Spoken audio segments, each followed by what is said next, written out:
وَلَقَدْ يَسَّرْنَا الْقُرْآنَ لِلذِّكْرِ فَهَلْ مِن مُّدَّكِرٍ اعوذ باللہ من الشیطان الرجیم بسم اللہ الرحمن الرحیم سورۃ لقمان بسم اللہ الرحمن الرحیم الف لام میم تلک آیات الکتاب الحکیم۔ اس سورہ مبارکہ کی ابتدائی آیات جو ہیں وہ سورہ بقرہ کی ابتدائی آیات سے بہت مشابہ بھی ہیں، اور دوسرے یہ کہ اس میں ایک لطیف فرق ہے، وہ ابھی آپ کے سامنے آ جائے گا۔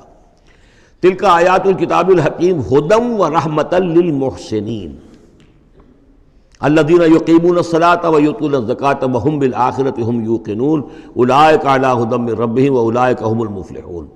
پانچویں آیت تو یہاں ہے وہی پانچویں آیت ٹھیک سورہ بقرہ کی ہے، اولئک علی ھدی من ربہم واولئک ھم المفلحون۔ پہلی آیت الف لام میم یہاں ہے، پہلی آیت الف لام میم سورہ بقرہ کی بھی ہے۔ نوٹ کیجئے کہ وہاں آیا تھا ھدی للمتقین، یہ تقوی والوں کے لیے جن میں کوئی حق کی طلب ہے، جو چاہتے ہیں نیک راستے پر چلنا، جن میں طلب ہدایت ہے، ان کے لیے ہدایت ہے۔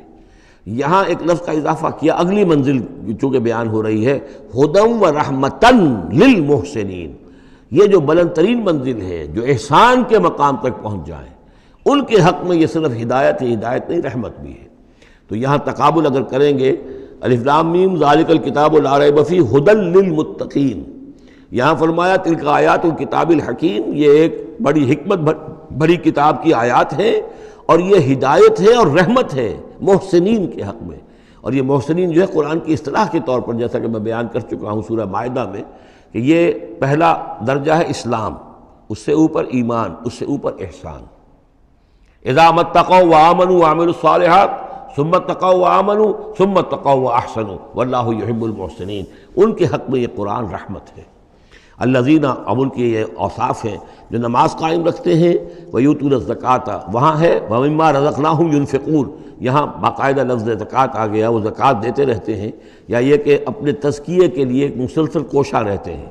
وہم بالآخرۃ ھم یوقنون، اور آخرت پر ان کا پورا یقین ہے۔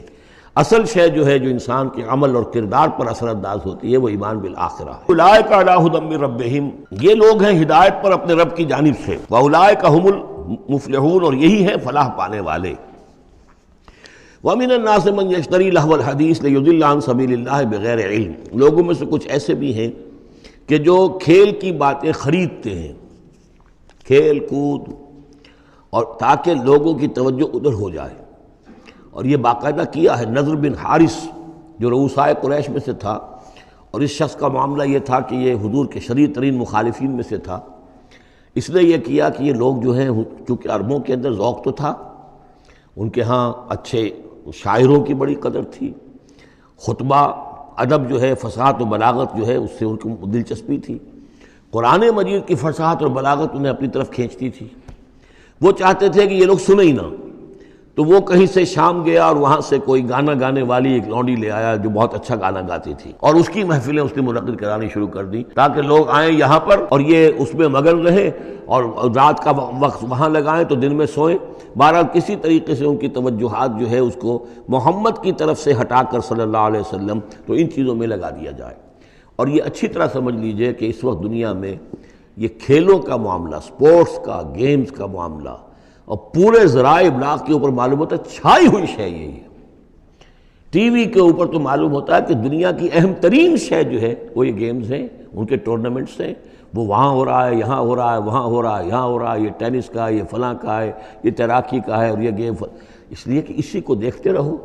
جو بھی وقت کوئی فارغ ہے، ظاہر بات ہے کہ کہیں ایسا نہ ہو کہ کہیں بیٹھے بیٹھے کہیں اچانک خیال ہی آ جائے کہ بھئی سوچے انسان میں ہوں کون، کہاں سے آیا ہوں، کہاں جا رہا ہوں، زندگی کا مال کیا ہے، مقصد کیا ہے، اپنی حالات کے بارے میں ہی سوچے، دنیا کدھر جا رہی ہے، قوم کدھر جا رہی ہے، ملک کدھر جا رہا ہے، نہیں، ان کو مست رکھو۔ وہ اقبال نے تو کہا تھا کہ ابلیس نے یہ کہا اپنے کارندوں سے کہ مست رکھو ذکر و فکر صبح گاہی میں اسے، اور پختہ تر کر دو مزاج خانقاہی میں اسے۔ اس سے اگلی بات ہے کہ جو آج دنیا کے ابلیسوں نے جو ایجاد کی ہے کہ یہ کھیل کود، اسی طریقے سے یہ ایکٹرز، یہ ڈرامے، اور پھر ان کے ایکٹرز اور ایکٹریسز کی زندگیاں اور ان کے جو بھی سکینڈلز ہوں، جس طریقے سے کہ ان کو دنیا میں پھیلایا جا رہا ہے تاکہ وہ نوجوان نسل بھی بس ان دلچسپی میں پڑی رہے۔ تو یہ ہے اصل میں وہ فلسفہ۔ وَمِنَ النَّاسِ مَن يَشْتَرِي لَهْوَ الْحَدِيثِ، کھیل کود کی چیزیں خریدتے ہیں وہ لوگ، لِيُضِلَّ عَن سَبِيلِ اللَّهِ، تاکہ اللہ کے راستے سے گمراہ کریں، بغیر علم کے۔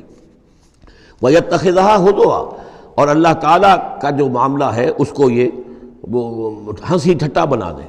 اولئک لہم عذاب مہین، یہ وہ لوگ ہیں کہ جن کے لیے اہانت آمیز عذاب ہے۔